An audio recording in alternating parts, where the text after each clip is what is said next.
Nobody expected Australia to enter the sprint conversation again. For nearly 20 years, the men's 100 meters belonged to the same two powers: the United States, Jamaica. Everyone else watched from the outside. Australia wasn't part of that world. Then Lachlan Kennedy ran 9.96 seconds.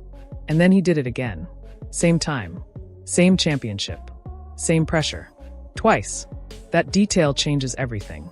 Because in sprinting, one perfect race can be explained away. Wind, reaction time, conditions. But repeating 9.96 in back-to-back rounds is something else. That starts to look like control over speed itself. And control is what the sport notices. Kennedy didn't arrive through the usual pipeline. No long junior dominance. No early international hype. No years of being labeled a future Olympic finalist. He came from rugby. A completely different sport, a different system, a different physical demand. Sprinting wasn't supposed to be his destination. But under coach Andrew Easeline at the University of Queensland, something changed. Raw athletic power was reshaped into sprint mechanics. Not just faster running, but cleaner running. And that's where the difference begins. Because Kennedy doesn't look like a sprinter fighting the last 30 meters. He looks like someone who stays organized under fatigue. Shoulders relaxed. Stride still efficient. No visible breakdown when others start tightening. That's not just fitness. That's technical stability under pressure. But Kennedy is not the full story. He is the signal. Australia is changing. For years, it produced occasional finalists, but no real depth in men's sprinting. Now the structure is different. Rohan Browning broke the psychological barrier by bringing sub-10 sprinting back into Australian reality. Gout introduced a new level of junior speed that immediately attracted global attention.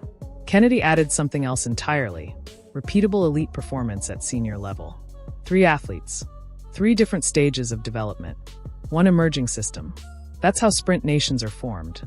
Not through isolated talent, but through internal pressure that never stops. Every national final becomes deeper. Every training group becomes faster. Every selection becomes harder. And that pressure changes outcomes. It already shows in the relay picture. The United States has often had the fastest individual sprinters on paper, yet relay races have repeatedly been decided by execution rather than raw speed. Baton exchanges, timing, coordination under stress. Australia took a different approach. Less reliance on individual brilliance. More focus on structure and precision. The result was a 37.87 performance in the 4x100 relay that pushed Australia into genuine international relevance instead of outsider status. That matters more than it looks, because relays expose systems, not individuals. Now add Kennedy into that structure, and the ceiling shifts again. But the real test is not in Australia. It is in Europe. The Diamond League is where sprinting stops being narrative and becomes reality. No home advantage. No controlled conditions. No emotional buildup. Just rounds, pressure, and the fastest men in the world stacked in adjacent lanes. Noah Lyles, Kishane Thompson, Akani Simbine. Athletes who don't just run fast once, but maintain elite performance across seasons, rounds, and championships. That is the environment Kennedy is entering. And that is where every assumption gets tested. Because 9.96 at home is one thing. Repeating it against global finals fields is another. The question is no longer whether Kennedy is fast. The question is whether his speed survives contact with the highest level of sprinting. And that question extends beyond him. It applies to Australia itself. Because this is no longer about a single athlete breaking through. It is about whether a country outside the traditional sprint map can produce multiple world-level sprinters at the same time. That is the structural shift.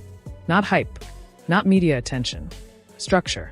And Kennedy sits at the center of it, not as a finished product, but as the clearest current expression of what is emerging. He is still developing, still refining mechanics, still learning how to race against the deepest fields in the world, which means the version seen in Australia may not be the peak. It may be the starting point, and that is where the tension comes from, because sprinting does not reward potential for long. It rewards what happens when the gun fires in the final. Soon, Kennedy will face that reality in Europe. And when he does, the sport will get an answer it has been avoiding. Is Australia producing a temporary surge of talent, or the beginning of a permanent shift in the sprint hierarchy? 2 years ago, that question would not have existed. Now it defines the next chapter of the sport. And Kennedy is the first athlete who has to live inside it. Not as a promise, but as a test.